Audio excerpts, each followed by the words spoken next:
The Florida Gators have to name quite a few new defensive starters, but what are the most important battles and who's going to win them? We'll talk about that here on Locked On Gators. You are Locked On Gators, your daily podcast on the Florida Gators.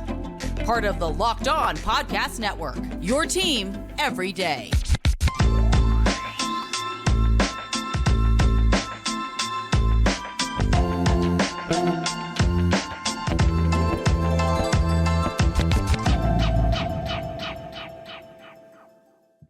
Hello and welcome back to, that's right, another episode of Locked On Gators, part of the Locked On Podcast Network, your team every day. Thanks for making Locked On Gators your first listen of the day. We are available daily and free wherever you listen to the podcast. Happy Thursday.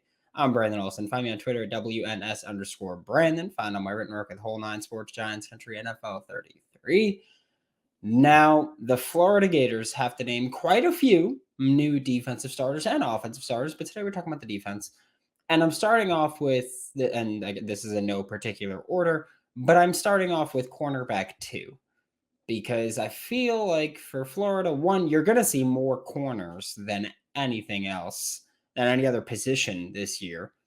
But corner 2 is likely going to be the guy who's out there with Jason Marshall Jr., who is corner 1. And I know Austin Armstrong plays a lot of cover 3, and that's what Jason Marshall struggled in last year, but that's a conversation for another day. But corner 2 is a conversation for today. Jalen, Kimber, and Devin Moore are thought of as the favorites. Jalen Kimber is someone who last year, I feel like as the year went on, and I said this last week, I feel like as the year went on, Jalen Kimber improved. As like, again, he had the broken hand at one point, which he still got a pick with, which was a key in that win. Jalen Kimber, yeah. He improved as the year went on. I think he was especially good in cover 3, which again is going to be the coverage, or is likely going to be the coverage that Austin Armstrong calls more than anything else.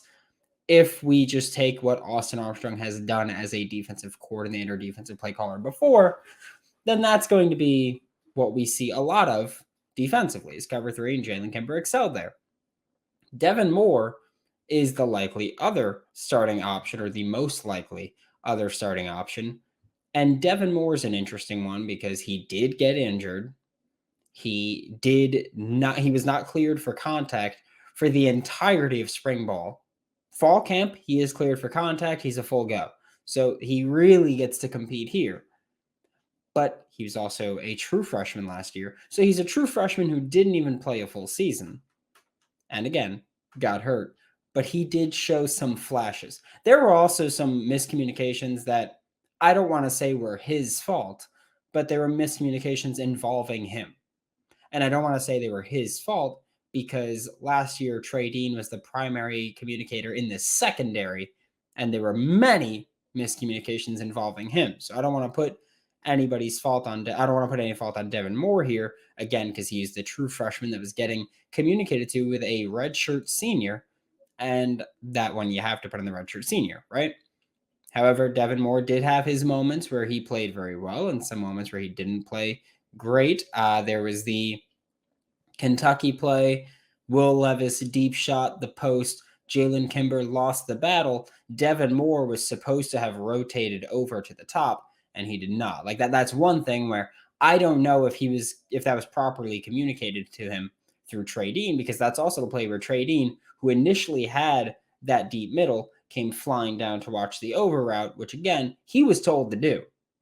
That was how it was supposed to be played. My understanding is that play was supposed to be played with Trey Dean coming down to attack the over route, Jalen Kimber going deep at the post, and Devin Moore was supposed to rotate deep to cover that as well. That's obviously not what happened. Think of it as like a cover 2 invert kind of play, although it was cover 3 on the call. Then you look at who's behind them and the dark horses here for who it could be. Jakeem Jackson's the first name that pops up. He's someone who I am a massive fan of. I think he's going to be great. However, my hesitancy with saying he's really going to be in that battle and he's really going to be potentially corner 2 is that he just moved to corner late in his high school career. That's why he rose up so much, because he flipped to the position and he really thrived there. I wouldn't anticipate him being able to beat out more experienced players at this stage. We could talk about it differently halfway through the season. But for me right now, I get it. Jakeem Jackson has made big plays in practice. He is more of an athlete than a corner.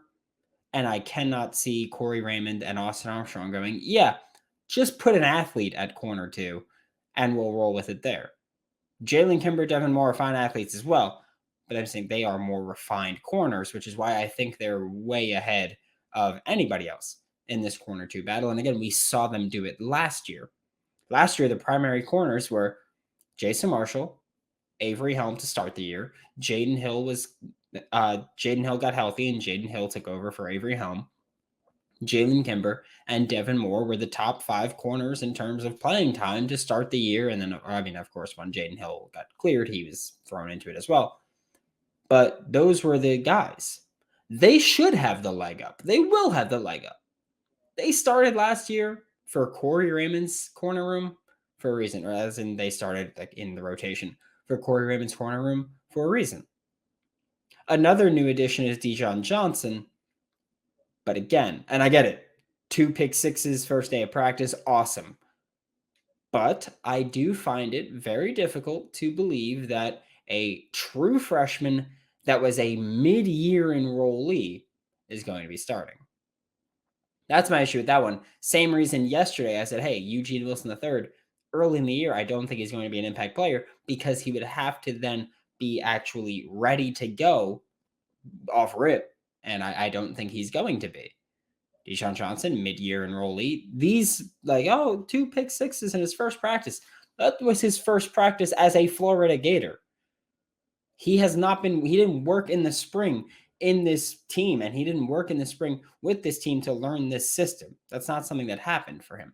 So I find it very hard to believe that Deshaun Johnson will be able to become corner 2 to start the year there. Granted, again, I do believe that both Jakeem Jackson and Deshaun Johnson will be a considerable part of the rotation before the end of the year. Probably midway point, I'd be like, okay, we'll see them both. But right now, I think it's Jalen Kimber or Devin Moore that gets to start. And personally, I'm not sure what Devin Moore is going to be able to do physically, because last year, that was a big part of him, was he's a very physical corner. And we'll see how he, obviously through fall camp, we'll see how he gets back into that physicality. And if he's still the same Devin Moore, I kind of think he should start over Jalen Kimber. Again, Jalen Kimber got better as the year went on. I just feel like, okay, why not Devin Moore at that point? Why not go with the youth? If it's a battle and it's really close, why not go with the youth and someone who has a higher upside than Jalen Kimber does? Then we're going to look at the Mike linebacker, because you have to replace Ventrell Miller. Before we do that, I do want to talk to you guys about LinkedIn. These days, every new potential hire can feel like a high-stakes wager for your small business. You want to be 100% certain that you have access to the best qualified candidates available. That's why you have to check out LinkedIn Jobs. LinkedIn Jobs helps you find the right people for your team faster and for free. And with simple tools like screening questions, makes it easier for you to focus on candidates with just the right skills and experience so that you can quickly prioritize who you'd like to interview and potentially hire. It's why small businesses rate LinkedIn Jobs #1 in delivering quality hires versus leading competitors. LinkedIn Jobs helps you find the candidates that you want to talk to faster. Post your job for free at linkedin.com/lockedoncollege. That's linkedin.com/lockedoncollege to post your job for free. Terms and conditions apply. Thanks again for making Locked On Gators your first listen of the day. We are available daily and free wherever you listen to podcasts. And the Florida Gators, they lost the guy who was thought of as their heart and soul in Ventrell Miller. Ventrell Miller, of course, ran out of eligibility, went to the NFL, was drafted by the Jacksonville Jaguars, so he's still an in-state guy. But yeah, he is no longer in Gainesville. He's in Jacksonville. He's about 2 hours north. So Ventrell is gone. And again, Ventrell Miller, I want to make this clear. Ventrell Miller was a fantastic Florida Gator. He wasn't like an all-American caliber player. His leadership is what was so huge to this defense. He's a great run stuffer. and his leadership, his communication ability. You look at what happened whenever Ventrell Miller was not on the field, and the defense got significantly worse. That's just a fact. Defense was way better with Ventrell Miller on the field. He is not there this year, though. You're replacing him, and Shamar James is the next big thing for Florida Gators linebacker, but he's going to be playing the will. He's going to be playing the weak side linebacker spot. He's going to be your starter there. You're going to have multiple people behind him rotating in. Scooby Williams, Manny Nunnery is going to be in there. Deuce Spurlock might be in there. So you've got guys for the will. What you're looking for is who's going to be your starting Mike linebacker, your starting middle linebacker. I'm not sure how Austin Armstrong is going to handle communication abilities, if that's going to be the Mike, or if that's going to be just whoever's the best communicator on the field, whether that's the Will or the Mike. In this case, will be Shamar James. Mike is going to be between Derek Wingo and Teradja Mitchell, which is, it's an interesting little battle because it's like, well, Derek Wingo's been here for a few years. He rotated in for a couple years. He's been in this kind of defense for a year. And I say kind of defense because Patrick Toney and Austin Armstrong are very similar on the back end, but that front pressure package is going to be way different than what Derek Wingo or any of these linebackers were used to from last year. Teradja Mitchell, on the other hand, Ohio State key contributor 2 years ago. Last year, dealt with an injury, didn't play, didn't get used to, whatever the situation may be. Teradja Mitchell didn't play much last year. Derek Wingo got his shot in the bowl game, but of course, that was just one of the worst all-around performances that we've seen. Just top to bottom, offense, defense, it was bad throughout. There's no other way around it. Derek Wingo is the guy that, it's weird. I'm not completely sold that he's a better linebacker than Teradja Mitchell, but I want Derek Wingo to be the starting Mike linebacker. I think he's very talented. I think Teradja Mitchell is also talented. I think Derek Wingo is a bit more athletic, so he gives you more versatility there, both in pass coverage and as a pass rusher. I think Derek Wingo has that kind of, I don't want to say command over the locker room, but he's been there for a while now. They know him. They respect him. Not saying they don't know or respect Teradja Mitchell, but I know that they respect Derek Wingo as a linebacker. Incredibly intelligent. The dude did an internship with NASA. Like he's smart enough to run the defense. And again, he's been there. Like he's been working for the opportunity to eventually replace Ventrell Miller. And for a few years now, we've been thinking of Ventrell Miller's going to the NFL this year. Derek Wingo gets it. Then injuries happen and things happen where Ventrell did not go to the NFL. And Derek Wingo kind of sat patiently and waited, could have jumped in the portal at any point, did not, and do that. And I think Derek Wingo, like, again, the bowl game was nothing short of absolutely horrendous. There's no other way to go. If you're talking about the Florida Gators side of things, that bowl game was one of the worst performances that we've ever seen. Bowl game against Oregon State was just bad. No other way around it. However, there were some solid moments. And for me, one of them was obviously like Derek Wingo's performance wasn't awesome, but one of them was watching him take that next step as a leader. That was an important part for me to see him step up. Because again, yes, Oregon State won 30-3. It was like Oregon State's offense was not as good as 30 points looks. Okay? A lot of that was just, hey, damn, the Gators offense couldn't do a single solitary thing against Oregon State's defense.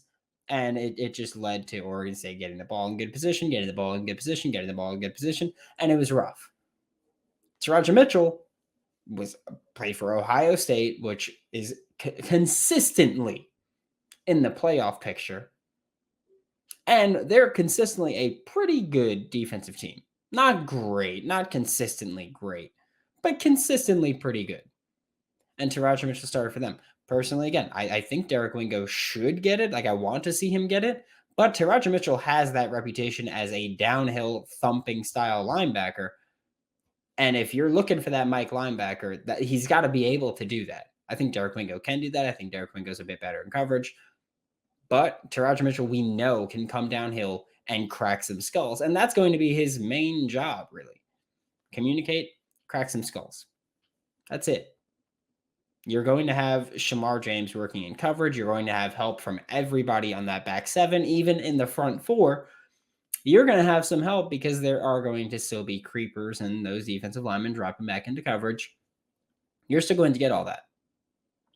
I think when you're looking at the mic, you're looking at someone who can communicate properly, defend the run, not be a complete liability in coverage, and own the defense. I think that we know Teradja Mitchell is going to be smart enough to communicate. We know he can stop the run. Work and pass coverage is going to be key for him during fall camp. And I think that both Derek Wingo and Teradja Mitchell will be able to command the defense. Derek Wingo, we know, can do everything. It's just a matter of, one, staying healthy and working there, and being able to do it consistently, being able to work consistently, because this is also a time where he's going from depth piece to starter potentially, and that bigger sample size is going to really prove whether or not he's going to be able to do it with any sort of consistency or at a high level. Then you're looking at the final position here, which is who's going to be the starting star, nickel, slot, whatever you want to call them. Star is an important part of this defense. It's going to be an important part of this defense this year as well. It was last year. It was the year before. It was the year before. It's going to continue to be an important part of the defense. And your two main competitors there, Jaden Hill and Jadarius Perkins. And I'm not going to pretend anything about this. I'm not thrilled about either of those options based on what I've seen on film from them last year. Granted, Jadarius Perkins played star last year and, again, to me, did not impress. Jaden Hill played boundary corner last year, or outside corner last year. And it's weird. I think in zone coverage, and I've said this a million times, and I will continue to say this, I think in zone coverage, there is not a better cover man on this roster than Jaden Hill. Okay? And a big part of that is his eyes. I think he has fantastic eyes in zone, and I think he's got that attacking mindset where when he thinks he knows where the ball is going, he's going to jump on it. And that's an important trait. That is a valued trait by every coordinator on the planet and every NFL team as well. So that's going to be important for Jaden Hill. However, in man coverage, he's bad last year. Like, there is no other way around it. In man coverage, he was not good last year. And I don't care what PFF numbers you want to bring. They don't know the defensive call. They don't know what was supposed to be happening or what the responsibilities were there. But yeah, in man coverage, Jaden Hill, don't think he was great last year. Zone, the best. My concern here is that when you're working in the slot, you need to be very shifty. I've said it before. I think I said it yesterday, and I'll say it again. Yesterday I think I said it, talking about the slot receiver, but defending that. You have to be shifty.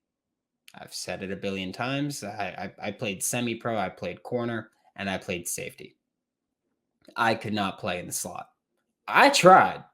I could not play in the slot because I was not agile enough. I got by working with my eyes in zone. That's what I did. Thank goodness I played a very zone-heavy defense, but I got by working with my eyes.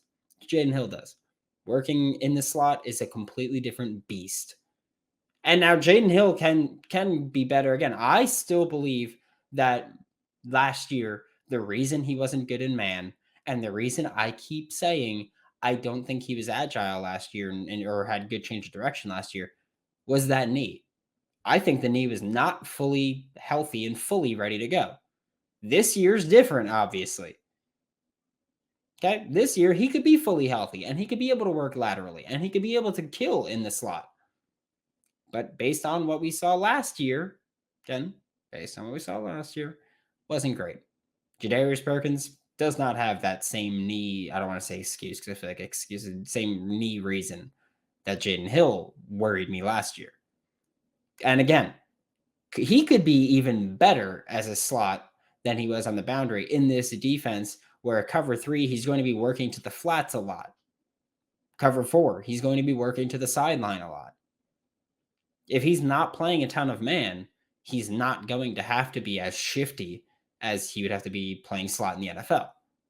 If he's sitting in cover 3, cover 4 a ton, that's not going to be too much of a concern for him. Because we know he could work. He could work north-south. We saw him with was it Missouri, the 2 picks, work north-south. He was coming downhill for it. So we know he can do it. It's just a matter of can you operate and do everything you need to do in coverage while also being, one, a viable threat as a pass rusher, because you're going to be asked to do that under Austin Armstrong, and 2, a sound run defender, because you're going to have to do that in the slot. And when you're on the outside of corner, it's not as big of a responsibility, or it's not as big of a red flag if you can't do that consistently. In the slot, you don't get that same kind of privilege, I guess we'll say, to not have to do that. You don't get that same kind of leeway to not be an active and sound run defender. I think Jaden Hill wins this job. I think Jaden Hill wins this job handedly. Again, I'm not high on what Jadarius Perkins has shown on film.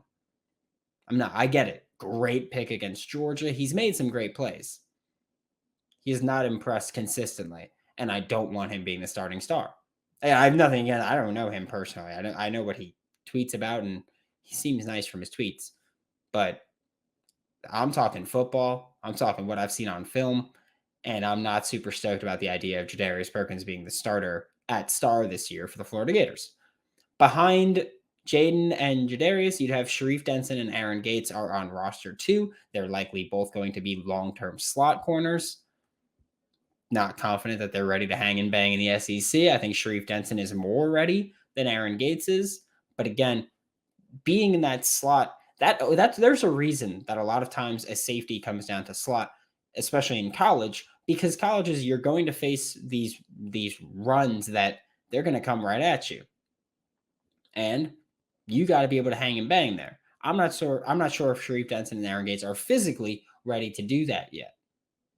One of the reasons Chauncey was so good as a star is that he was ready to hang and bang with anybody. We'll see if they can get Mixie in the post there. But right now, it's about getting Sharif and Aaron Gates up to speed, honestly, because you're one injury away from them needing to play consistently. Got to get ready for that. Thanks for making Locked On Gators your first listen of the day every day. We are available daily and free wherever you listen to the podcast. We'll be back tomorrow. Talk more Florida Gators football, more Florida Gators fall camp. For Locked On Gators, I'm Brandon Olsen. Don't forget to follow me on Twitter, WNS_Brandon. Find all my written work with Whole 9 Sports, Giants Century, NFL 33. And I will see you all tomorrow.